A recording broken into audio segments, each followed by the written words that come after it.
To God be all the glory, and good evening to all the viewers, and welcome to another episode of Moments with God, featuring our topic for the week, healing. Ako po ang inyong lingkod, Pastor Cecil Mendoza, at muli po ay samahan ninyo ako sa ating pagbubulay ngayong gabi na aking pong pinamagatang God's Healing Process. Sometimes we are overwhelmed with health problems and relationship struggles. Are you in deep pain tonight? What does it take to heal your wound? Do you believe that God can give you back your health? Tonight, join us here in Moments with God and share God's healing experiences. May it be in physical, emotional, and spiritual healing. Kung may mga karanasan po kayo na maaring nauugnay sa ating paksa at sa ating pong pag-uusapan ngayong gabi, ay malaya po natin itong maibabahagi upang kayo po ay maging daan ng pagpapala at biyaya sa ating mga kaibigan at kapatid na ngayon ay nakasubaybay sa ating programa. Ating pong alamin kung ano ba ang ibig sabihin ng healing. Let us define what is healing. Healing is the process of restoration of health from an unbalanced, diseased, damaged, or unrevitalized organism. In the biblical term, ito po ay tinatawag nating divine healing. Healing is a divine intervention as in response to prayer or because of faith. When we say divine intervention, it is the presence of God's miraculous work. Halimbawa na lamang po ang ministeryo ng ating Panginoon sa Biblia. Sa panahon ng kanyang mga pangangaral ay lumakip ang mga himala at naranasan ng mga taong sumasampalataya sa kanya ang pagpapagaling ng ating Panginoon. At isa na po ditong halimbawa ay si Bartimeo. Siya po ay isang bulag mula pa sa kanyang pagkabata. Ngunit dahilan sa kanyang pananampalataya na kaya siyang pagalingin ng ating Panginoon, ang Diyos ay gumawa sa kanya at siya po'y nakakita at hindi lamang nabuksan ang kanyang mga mata, kundi nabuksan din ang mata ng kanyang pananampalataya. At dahil dito'y tinanggap niya ang kaligtasan ng kanyang kaluluwa. Basahin po natin ang sinasabi sa Luke, sa chapter 6, verse 19. And the people all tried to touch him, because power was coming from him and healing them all. Divine healing is one of God's promises to those who believe that through the wounds of Jesus Christ at the cross, redemption and healing are possible. Basahin po natin ang wika sa 1 Peter sa chapter 2 verse 24. He bore our sins in His body on the cross so that we might die to sins and live for righteousness. By His wounds you have been healed. Based on research, one of the most amazing aspects of the human body is its ability to heal itself. There are 30 to 40 million cells in the human body. And every second that we're alive, these cells work tirelessly to achieve equilibrium, keeping us at or bringing us back to a natural balance. Katulad halimbawa ng ating pong mga buto sa ating katawan. Kung nagkakaroon po ito ng mga mild or slight fracture, may kakayanan po itong mag-self-healing. Ang ating katawan ay may kakayanang gumaling sa kanyang sarili. Bone grows back and even our body cells. The cell reconstruction is demonstrated through a bleeding injury. Ang healing process na nagaganap sa loob ng ating katawan ay hindi literaling nakikita ng ating mga mata. At ganyan din ang pagkilos ng Diyos kapag tayo po ay tumadaan sa isang spiritual and emotional healing process. Basahin po natin ang sinasabi ng Biblia sa Jeremiah sa chapter 30 verse 17. I will give you back your health and heal your wounds, says the Lord, for you are called an outcast, Jerusalem, for whom no one cares. Basahin din po natin ang sinasabi sa Tagalog, ngunit gagamutin at pagagalingin ko ang mga sugat niyo, kahit na sinasabi ng iba na kayong mga taga-Jerusalem ay itinakwil at pinabayaan. Ako ang Panginoon ang nagsasabi nito. Ngayong gabi ay atin pong ihahambing sa isang malalim na sugat ang atin pong pagbubulay. Ang ating katawan ay may kakayanang mag-self-heal. Ngunit may mga sugat na nangangailangang lapatan ng gamot upang lubusang gumaling. Ganyan din po ang damdamin natin bilang mga tao. May mga pangyayari sa buhay na nagdudulot ng malalim na sugat sa ating mga puso. Maaaring ito po ay sugat na dulot ng pagkabigo, past relationship, ito man ay sa ating career, o pagpanaw ng ating mahal sa buhay. Panghihinayang o mga regrets, mga bagay na isinisisi natin sa ating mga sarili o sa iba kung bakit hindi natin nagawa ang tama at late na ng ating ma-realize ang ating mga pagkakamali. Totoong hindi sa lahat ng panahon ay kaya nating gamutin ang ating mga sariling kalooban. Malibang tayo ay tulungan ng Diyos na nakakakita at nakakaalam ng iba't iba nating kalagayan. Basahin po natin ang sinasabi sa Psalm sa chapter 34, verse 18. The Lord is close to the brokenhearted and save those who are crushed in spirit. Basahin po natin sa Tagalog. Malapit ang Panginoon sa may mga bagbag na puso at tinutulungan niya ang mga nawawalan ng pag-asa. Hindi tayo dapat mawala ng pag-asa sapagkat nababasa ng Diyos ang ating mga pag-iisip at ang ating mga puso. Ngayon ay atin pong alamin papaano po ginagamot ng Diyos ang ating mga sugat. How does God process healing? Number 1, God cleans our wounded hearts. Hinuhugasan ng Diyos ang ating mga puso. There are wounds to the heart that happen for reasons. Minsan, ang dahilan ng ating mga sugat ay bunga ng ating mga kasalanan at ng ating pagkakamali. Ito po ay tinatawag nating mga personal sins. The spiritual wounds in our hearts are caused by our sinful actions. Katulad ng isang sugat na hindi nililinisan ay maaring lumala at maging sanhi ng infection.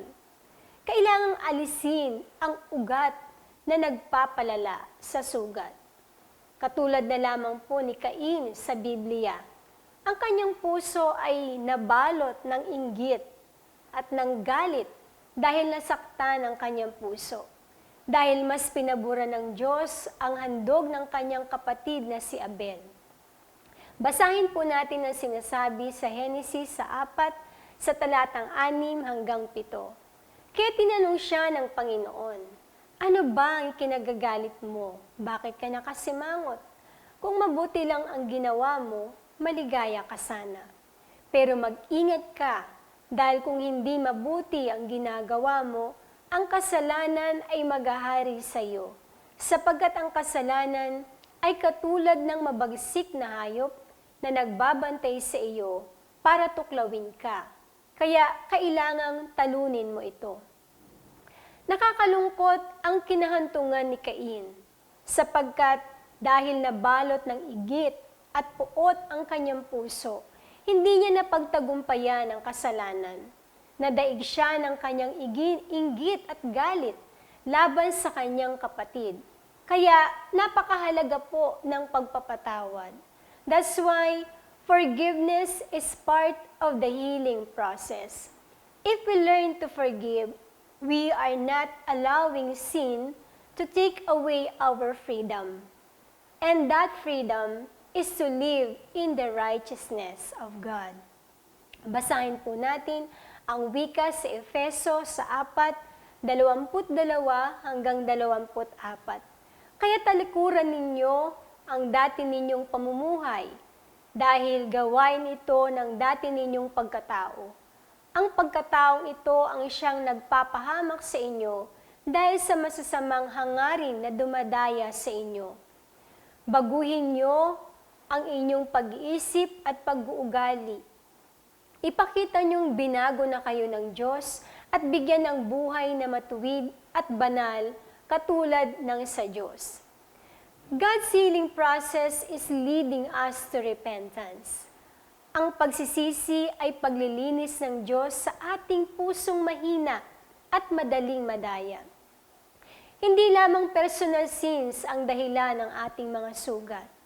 Meron din po tayong tinatawag wounds that caused by abuse, tragedy, heartbreaks, loss of a family member.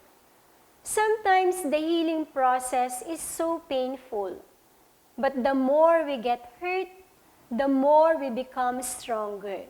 Kaya sabi nga po ng isang quotation, what hurts you today makes you stronger tomorrow. Katulad daw ng isang sundalo na habang nasusugatan ay lalong tumatapang. Number 2, how does God process healing? God protects our wounded hearts. Basahin po natin ang sinasabi sa Psalm sa chapter 147 verse 3. He heals the brokenhearted and binds up their wounds. Pinapagaling niya ang mga pusong nabigo at ginagamot ang kanilang mga sugat. Kapag tayo ay may malalim na sugat, nalilimitahan ang ating mga pagkilos at minsan ay hinihingi ng pagkakataon na tayo ay pandaliang makapagpahinga hanggang sa tayo ay makarecover. When someone is wounded, he feels like his strength is taken away from him. Sometimes, God allows us to pause for a while, to think and understand the significance of time in the healing process. The healing process requires time. If we want to experience complete healing, we need to be patient and obedient because God wants us to experience the process and learn from it. Ang araw-araw nating buhay, bawat karanasan, mabuti at masama, ay laging nag-iiwan ng aral. Katulad ng isang sugat, kapag ito ay naghilom, ay nag-iiwan ng marka, bakas o ng pilat na nagpapaalala ng isang karanasan na ating pinagdaanan. Number 3, God allows the wound to recover. There's a point in our lives that calls us to spiritual recovery. During this stage, we might feel that God is in His moment of silence. But actually, what makes God's silence is a wrong perception that He is not working with us.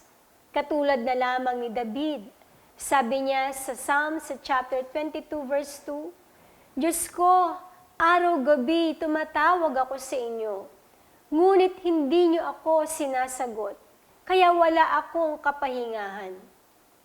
Nakipag-usap siya sa Diyos at sinabi niya ang kanyang buong damdamin. This stage is the best time to examine ourselves, to seek Him and surrender everything by putting our trust in God. God's silence is a break to find and seek God's will. Kaya basahin po natin ang sinasabi sa Matthew sa chapter 7 verse 7, Ask and it will be given to you. Seek and you will find. Knock and the door will be opened to you. According to Chuck Swindoll, God's silence doesn't mean His absence.